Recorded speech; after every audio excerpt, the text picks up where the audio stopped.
और 6-7 आदमियों की टीम है हमारी, जिन लोगों ने इस ओखला में आम आदमी पार्टी को स्टैंड किया, खड़ा किया। और 3 साल रात दिन केजरीवाल के साथ मैंने काम किया जी। और आतिशी जो ड्रामा कर रही है आज, आतिशी पानी को लेकर ड्रामा कर रही है, वो एक नंबर की ड्रामेबाज है। मैं इसका हाथ पकड़ के केजरीवाल को घुमाता था यहाँ पर और इसके कंधे पे हाथ रखकर उसके कान में मैं बातें करा करता था इससे। और ये इलेक्शन जीतने के बाद इसने कमबख्त ने तो नजरें मिलानी बंद कर दी, ऐसे कर दी है। देखिए, जहाँ तक घोटाले की बात है, अगर केजरीवाल जी घोटाला नहीं किए होते तो आज जेल खाने में नहीं होते। इसके लिए मैं अपने मोदी जी की जितनी प्रशंसा करूँ कम है कि इन्होंने कम से कम ऐसे लोगों को पहचाना। वो किसी को नहीं पहचानता, इतना बड़ा नमक हराम है। जिन लोगों ने उसके लिए काम किया अब वो अलग हो गए, पार्टी से अलग हो गए, तो अब उनको पहचानता नहीं है। वो उन लोगों को भी नहीं पहचानता, जैसे प्रशांत भूषण जी हैं, उनके फादर हैं, उनकी सिस्टर हैं शालिनी। 2.5 करोड़ रुपया उन तीनों ने एक घर ने दिया पार्टी जब बनी, पार्टी चलाने के लिए। उन लोगों ने उन ईमानदार लोगों को ही बाहर किया। दिल्ली के शाहीन बाग में इस वक्त मैं हूं और मेरे साथ कुछ लोग हैं जो कि अरविंद केजरीवाल को बहुत करीब से जानते हैं और साथ ही इन्होंने मुझे बताया कि अरविंद केजरीवाल को हम उस दौर से जानते हैं जब वो कुछ भी नहीं थे, दिल्ली की जनता उन्हें जानती तक नहीं थी। और आज जब वो जेल में हैं, घोटाला करके जेल में हैं और उन्होंने जो घोटाले किए हैं, इनके पास कुछ ऐसी बातें हैं जो उसको उजागर करना चाह रहे हैं। तो आइए इन्हीं से हम जान लेते हैं। केजरीवाल पर आप क्या बोलना चाह रहे हैं? नहीं, केजरीवाल पे तो सबसे पहले बोलना है, देखिए ये उसको केजरीवाल को हमने लोगों ने, केजरीवाल तो अभी जेल में है, उनको बेल ही नहीं मिली है। ना नसीब हो गई उसको बेईमान को, झूठे मक्कार को छंदरू नाम रखा है मैंने उसका। ये हम सब उसी के मारे में हैं। ये देखिए ये इलाका हमारा, ये कैमरा दिखाइए, कैमरा डालिए इस पर, ये कूड़ा दिखाइए, पीछे घूमिए जरा, वो कूड़े का टट्टा लगा हुआ है वो नाले में कितना ये सब कुछ गार्बेज है, ये सारी सब कुछ उधर भी। यहाँ पर सफाई नहीं होती है क्या? एमसीडी की गाड़ी नहीं आती है? जिस जगह आप पड़े हैं, ये खड़े हैं, ये सड़क जो है टूटी हुई है, सब ये लोगों ने अपना पैसा लगा के इसको रिपेयर कराया है। अच्छा। और इसके नीचे जो सेवर लाइन डली है और पाइप लाइन पानी का डला है, वो आज तक 10 साल से 12 साल में पानी नहीं आया यहाँ पर। आज तक हम लोग सब फ्री सेवा देने की बात हो रही थी, वो कुछ फ्री नहीं है। हम अबुल फजल और शाहीन बाग वाले करोड़ों रुपया साल का खर्च करते हैं समरसिबल पे, और पानी का लेवल भी नीचा हो गया और अब समरसिबल भी बहुत महंगा हो गया। करोड़ों रुपया खर्च करते हैं हम लोग जब हमें पानी पीने का मिलता है, वो भी पीने का नहीं होता। और पीने का पानी अलग खरीदते हैं, वो भी 20-25 रुपए की कैन पड़ती है, वो अलग से पानी आता है। ये जो है वो हमें पानी जो मिलता है समरसिबल से, वो डेली यूज़ के लिए मिलता है, अपने खर्चे पर। करोड़ों रुपए का एक घर से वो समरसिबल पर खर्चा आता है, 1-1 लाख रुपए का कम से कम। अच्छा। उससे भी ज़्यादा, क्योंकि अब तो लेवल ज़्यादा डाउन हो गया ना, तो इसलिए बड़ा वाला बोरिंग होता है। इसने झूठे मक्कार ने बोरिंग कराए हैं बाहर सड़कों पे। अच्छा। पीछे कई जगह हुए हैं और उनमें जो कनेक्शन भी नहीं हुए अभी तक। और ये नीचे सीवर लाइन भी डली हुई है और ये नाला बह रहा है आपके सामने। जब सीवर लाइन डल गई तो वो चालू क्यों नहीं हुई है, ये नाला क्यों बह रहा है? और इसके नीचे जो पाइप लाइन डली है पानी की, उसमें भी पानी नहीं आया, और अगर आएगा भी तो वो पीने काबिल नहीं होगा पानी, वो भी बोरिंग का पानी होगा। तो मतलब आप कह रहे हैं कि जो अरविंद केजरीवाल कह रहे थे कि दिल्ली को मैं जो है, इसके इस जुमले में तो हम मार खा गए, इसी पे तो मार खा गए हम। बहुत बड़े बड़े लोग हमारे साथी थे, वो सब। दरअसल एक्चुअल में क्या है, केजरीवाल वो शख्स है जो ईमानदार चोर है, ईमानदार चोर। उन्होंने जो ठगा है दिल्ली की जनता को, और इस तरह से ठगा है कि आदमी अपने को ठगा महसूस नहीं करता। उन्होंने कहा हम बिजली फ्री देंगे, ठीक है, 200 यूनिट बिजली फ्री देंगे। देखिए, जब शीला का ज़माना था तब भी 200 यूनिट पे सब्सिडी मिलती थी। बाकी वो तरीका ये था, अगर आपके यूनिट 450 भी हो गए तो 200 यूनिट की आपको सब्सिडी मिल रही थी। बाकी केजरीवाल के राज में अगर आपका यूनिट 400 हो गया है तो 400 हो गया तो आपको 400 का बिल देना, वो सब्सिडी कुछ नहीं मिलेगी। और सबसे बड़ी बात यह है, मैं बिल लाना भूल गया, नहीं तो मैं अभी आपको दिखाता। आप एक बात बता दीजिए, जो कर्मचारी BSES में है उनकी पेंशन का पैसा भी हमारे बिल में लग के आता है और फिक्स चार्ज बढ़ गया। आज दिल्ली में बिजली के ऊपर 40% टैक्स है, वो 40% टैक्स हम चुका रहे हैं। पहले वो टैक्स का रेशो बहुत कम था, उस चीज़ पे कोई गौर नहीं कर रहा। अब देखिए, जो 4100 कुछ रुपए का बिल है, 4100 कुछ रुपए का बिल क्या 7400 रुपये का हो सकता है? मैं कॉपी लाना भूल गया, नहीं तो मैं आपको सबको दिखाता 4100 रुपये का बिल पे टैक्स इतना है कि वो 7400 रुपये का बिल हो गया। टैक्स इतना लगाया कि 74, मतलब सीधा डबल हो गया होगा। जिनको 200 यूनिट दे रहे हैं फ्री में या जो लोग यूज कर रहे हैं उनका बिल हम दे रहे हैं। अच्छा। और वो भी कई गुना करके दे रहे हैं हम। तो ये तो बड़ा सबसे बड़ा धोखा है। जिनको फ्री दे रहे हैं उनका जो मुनाफा है वो आपसे कमा जाए। हमसे ले रहे हैं। अच्छा, दूसरी एक वो स्कूल वाला जुमला था कि हम स्कूल क्लास बना रहे हैं, ये कर रहे हैं। आपने स्कूल में कहीं कहीं बिल्डिंगें तो खड़ी कर दी। भाई आप ये बताओ, आपने कोई एक टीचर भर्ती करा दिल्ली में? जब आपने क्लास बनाई है तो टीचर भी चाहिए उसके लिए। अच्छा, दूसरा ये कि जो बच्चों के लिए स्कूलों में खेलने की जगह थी उसको आपने खा लिया, आपने वहाँ बिल्डिंग खड़ी कर दी। तो ये बच्चे कहाँ जाएंगे? जो एक्टिविटीज़ होती थी स्कूल में बच्चों के लिए वो कहाँ होंगी? क्या वो हवा में होंगी? तो वो सारा धोखा, वो टोटल धोखा है।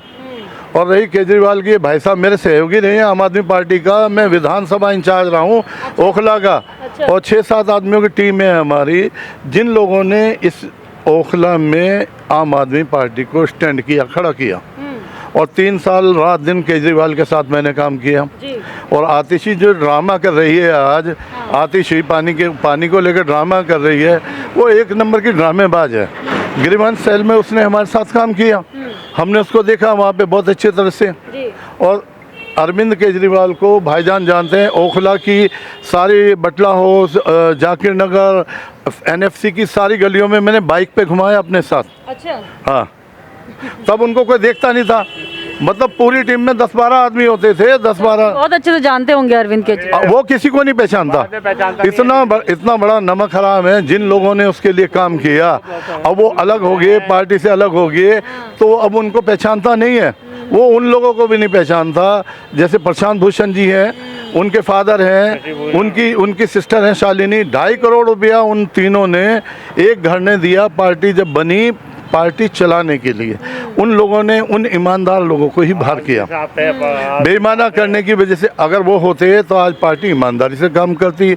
और ये जो अरविंद केजरीवाल घोटाला कर रहे, जेल ना जाना पड़ता, ईमानदारी से सरकारें चलती। आज आम आदमी पार्टी वाले जो विधायक हैं सारे भ्रष्ट हैं, सबके हाल बुरे हैं। आप मान रहे हैं कि घोटाला हुआ है, इसी चक्कर में जेल गए? और मानता हूँ वो घोटालेबाज हैं। इसने शुरू में ही जितने तो ईमानदार लोग थे ना, सबको किनारे कर दिया। अच्छा। गुड़गांव में एक मीटिंग बुलाई थी इसने, वहाँ सबके विचार लिए और इसने सबको आउट कर दिया जो भी ईमानदार लोग थे, जिन्होंने से कहा भाई काम करो, डेवलपमेंट करो, भ्रष्टाचार मिटाओ। इसने फौरन उनको सब लोगों को, शशि भूषण, प्रशांत भूषण, योगेंद्र यादव, ये दो लोग थे, ये दिलशाद भाई और नबी भाई, मैं सुल्तान अहमद, असना मैम, इरफान भाई, और मैं कितने नाम गिनाऊं आपको, सबको इसने आउट कर दिया, बिना किक मारे आउट कर दिया सबको। छोड़ा है हम लोग, सब छोड़ कर इसकी बातों भी छोड़ कर आ गए। इतना भ्रष्टाचारी है कि मैं बता नहीं सकता आपको कि बस इसने कितना सताया है, कितना कपटाचारी भी है। भ्रष्टाचारी के साथ साथ कपटाचारी भी है। अच्छा। देखिए, जहाँ तक घोटाले की बात है, अगर केजरीवाल जी घोटाला नहीं किए होते तो आज जेल खाने में नहीं होते। इसके लिए मैं अपने मोदी जी की जितनी प्रशंसा करूँ कम है कि इन्होंने कम से कम ऐसे लोगों को पहचाना। जैसा कि अभी सुल्तान भाई ने बताया कि यहाँ पर जिन लोगों ने उसका साथ दिया उसको साइड कर दिया। उसकी वजह जानती हैं क्या है? वो अपने आप को लगता है कि एरोगेंस में रहे, एरोगेंट बहुत है। वो समझता है कि हम अगर पढ़े लिखे लोगों को, बुद्धिजीवी लोगों को साथ रखेंगे तो शायद ये हमारे शासन को चलने नहीं देंगे। अच्छा। इसीलिए उसने साइड करके अपना शासन करना चाहा, लेकिन उसके घोटाले को मोदी जी जैसे विद्वान ने पकड़ लिया। तो आप कहते हैं कि जो बुद्धिमान होते हैं, विद्वान होते हैं, उनको साइड कर देते ताकि हमसे ऊपर ना लगे। हाँ, हर एक के बारे में मैं नहीं कहता, लेकिन मैं अपने केजरीवाल जी के बारे में कहेंगे। अभी देखिए हमारे अबुल फजल इनकलेब की जो स्थिति है, गंदगी चारों तरफ आपने देखा, फोटोग्राफर ने लिया, और साथ ही साथ और इलाके हैं। यहाँ पर भी यहाँ आप क्या दे रही है? घोटाला नहीं है तो क्या है? पैसा ये लोग लेते हैं सरकार से, केंद्र सरकार से लेते हैं और कुछ नहीं करते हैं। वो भाई साहब ने अभी जो बात, तो पानी के लिए भी केंद्र को जिम्मेदार ठहरा रहे, सफाई के लिए भी केंद्र को जिम्मेदार ठहरा रहे, हर चीज़ के लिए, बिजली पानी सब चीज़ के लिए। तो ऐसे लोग और ऐसे इसको नहीं करना होता ना केजरीवाल को, उसमें ये केंद्र सरकार को और गवर्नर को ही जिम्मेदार ठहरा देता है। ऐसे लोग दूसरे लोगों को आरोपित करते हैं अपने आप को छिपाने के लिए। लेकिन आप जानती हैं 40 दिन का चोर एक दिन पकड़ा जाता है। बिल्कुल। हाँ, दूसरी बात यह है कि हम एक बात और कहेंगे, अगर आपकी सरकार है हमें तो लगता नहीं कि आपकी सरकार फिर दोबारा बनेगी, लेकिन अगर बाय द वे बन गई तो मैं इस बात को कहूँगा कि जो ये यूनिट पर 200 यूनिट पर जो है इन्होंने माफ़ कर दिया है, लेकिन अगर वही 400 होता है तो 200 का भी देना पड़ता है। जबकि दूसरी बहुत सी स्टेट में ऐसा है कि जो माफ़ कर दिया है तो उसकी सब्सिडी होती है, और मान लीजिए कि अब 400 आया तो 200 को माइनस करके 200 यूनिट का दिया। तो ये कम अज़ कम इस सरकार को कर, ये भी बहुत बड़ा घोटाला है। तो घोटाला पर घोटाला जब है, करप्शन है, तो अगर ऐसा आदमी कुछ दिन के लिए जो है कुछ सज़ा कोर्ट काट रहा है तो just that is the justice. Kejriwal के चक्कर में फंस के हम लोग बर्बाद हो गए, हमारे कारोबार ख़त्म हो गए, हमारे जो बैंक बैलेंस थे वो ख़त्म हो गए, हमारे घर में जो सोने के जेवरात थे, चांदी के, वो सब बिक गए। बहुत बेहतरीन हालत में थे हम लोग, हम बर्बाद हो गए बिल्कुल इसके चक्कर में। इसका ये हालत थी कि इसमें अबुल फजल में मैं इसका हाथ पकड़ के केजरीवाल को घुमाता था यहाँ पर, और इसके कंधे पे हाथ रखकर उसके कान में मैं बातें करा करता था इससे। और ये इलेक्शन जीतने के बाद इसने कमबख्त ने तो नजरें मिलानी बंद कर दी, ऐसे कर दी ये। एक दिन मैंने कहा, मैंने कहा साहब आप तो हमारा फ़ोन वोन भी नहीं उठाते। अरे वो तो अपनी माता जी का भी नहीं उठाता हूँ मैं कहा तो आज के बाद हम आपसे बात भी नहीं करेंगे। मैंने यहाँ 3 दिन का धरना दिया ओखलाहट पे, और मैंने इसको नानी याद दिला दी। वो एमएलए और तमाम वो जो वो ली थी ना अपने हल्का नाम्बा, वो भी, और ये अपना इसका भोगल का जो एमएलए है, ये सब आए इनके लोग, वो मेरी खुशामदगी मैं ना बिल्कुल नहीं आने मान लगा मैं तुम्हारी बात। ये सड़कें इतनी बुरी हालत थी इनकी, आज भी अच्छी नहीं है। आज देखिए आगे कितना टूटा फूटा पड़ा है सब, ये इसकी देन है केजरीवाल की। इस झूठे मक्कार ने उस टाइम का फ़ायदा उठाया और इसने हमें सबको बर्बाद कर दिया, हमारी दिल्ली को बर्बाद कर दिया, और आज खुद जेल में है, ये सामने है। इसके दौर में जो है हमने तो कोई काम को कहा ही नहीं, कहा मौका ही नहीं दिया इसने, हमें दूर कर दिया। मैं गया बीजेपी में, मैंने जाते ही कहा मोदी जी से, लोगों से कहलवाया, मैं खुद भी गया, कहा। वो मेरे कहने से मोदी जी अगर मुसलमानों के दुश्मन होते तो मेरे कहने से उन्होंने एक मस्जिद का काम कराया। मैं बार बार कहता हूँ, मेरे ननिहाल में, सहसपुर में, वो काम 25 साल से रुका पड़ा था, कोई नहीं करा पाया था, वो मैंने करवाया और मोदी जी ने करवा दिया वो काम यहीं से ही ऑर्डर करके। और एक सुवार है रामपुर में, उसका वहाँ पे रास्ता बंद कर रखा था खासा बना आदम खा के रिश्तेदारों ने, वो 9 गांव का रास्ता मैंने खुलवाया। अगर मोदी जी मुसलमानों के दुश्मन होते तो वो प्योर मुसलमानों के गांव है, वहाँ उनका रास्ता क्यों खुलवाते वो?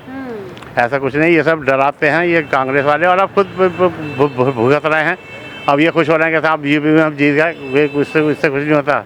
ये मोदी है, मोदी। अरविंद केजरीवाल का जेल में जाना कह रहे हैं कि जस्टिस है उस जनता के साथ जिस जनता को उन्होंने धोखे में रखा, जिस जनता ने उन पर भरोसा देकर उनको वोट दिया। क्योंकि ये भी देखिए पार्टी में रह चुके हैं, बहुत करीबी अपने आप को बता रहे हैं अरविंद केजरीवाल के, और बहुत पास से उन्होंने अरविंद केजरीवाल को देखा है, उनके परिवार को देखा है। इनका कहना है कि जब तक हम पार्टी में थे हम चाह रहे थे कि देश में विकास होना चाहिए, दिल्ली में विकास होना चाहिए, लेकिन वो विकास करना नहीं चाह रहे थे, इसलिए उन्होंने धोखेबाजों को अपने साथ रखा और ईमानदारों को पार्टी से निकाल दिया। इसलिए उसी की सज़ा वो आज भुगत रहे हैं, और आज आम आदमी पार्टी के जो मुखिया हैं अरविंद केजरीवाल वो जेल में बैठे हैं। कैमरा पर्सन अंकित के साथ में मनीषा, हेडलाइंस इंडिया।